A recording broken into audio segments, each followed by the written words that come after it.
అధ్యక్ష, మంత్రి గారు ఆదాయం గురించి మాత్రమే ఆలోచిస్తున్నారు. కానీ తాగుబోతు భర్త వల్ల ఇల్లాలు పడే బాధ ఏ ప్రభుత్వానికైనా తెలుసా అధ్యక్ష? కష్టపడి సంపాదించిన డబ్బంతా అటు మద్యం దుకాణాలకే పెడుతూ అటు భార్యను ఇటు పిల్లలను పక్కన వదిలేస్తున్న వారు ఎంతమంది లేరు అధ్యక్ష? గ్రామాలలో అక్రమంగా అమ్మే బెల్ షాప్స్ని మూసివేయండి, లేదంటే మహిళా లోకం తరపు అసెంబ్లీని ముట్టడిస్తాం.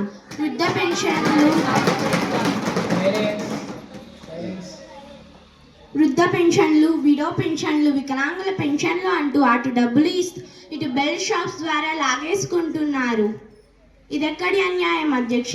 ఇంట్లో కూరగాయలు లేకున్నా పట్టించుకోవడం లేదు, కానీ మద్యం దుకాణాల దగ్గర మాత్రం పెద్ద పెద్ద క్యూలు కడుతున్నారు. వెంటనే బెల్ షాప్స్ని మూసివేయండి, లేదంటే వాటిని మేమే మూసేస్తాం.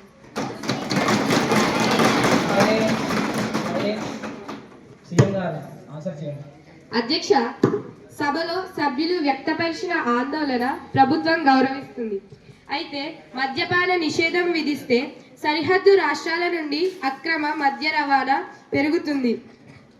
మేము మద్యం ద్వారా వచ్చే ఆదాయాన్ని సంక్షేమ పథకాలకు ఉపయోగిస్తున్నాం. అయితే మద్యపానం ఆరోగ్యానికి హానికరం అనే కార్యక్రమాలను భారీగా చేపడదాం. దశల వారీగా దుకాణాల సంఖ్యను తగ్గించే ప్రయత్నం చేస్తాం అధ్యక్ష.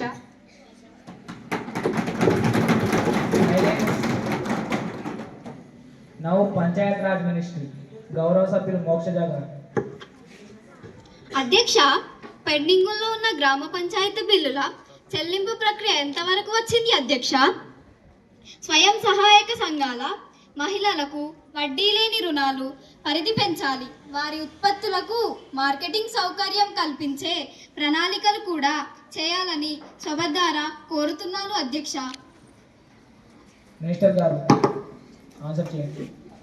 అధ్యక్ష, మా ప్రభుత్వం అధికారంలోకి వచ్చాక పెండింగ్ లో ఉన్న బిల్లులన్నీ విడుదల చేశాం అధ్యక్ష. గ్రామాల్లో పెండింగ్ లో ఉన్న బిల్లులన్నీ దశల వారీగా విడుదల చేసి నేరుగా పంచాయతీ ఖాతాల్లోకి వెళ్లేలా చర్యలు తీసుకుంటాం అధ్యక్ష.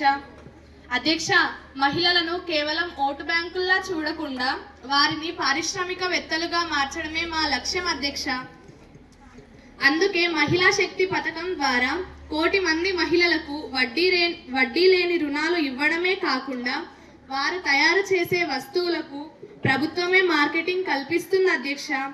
గౌరవ సభ్యులు అడిగినట్లు పరిధి కూడా పెంచే దిశగా చర్యలు తీసుకుంటున్నాం అధ్యక్ష.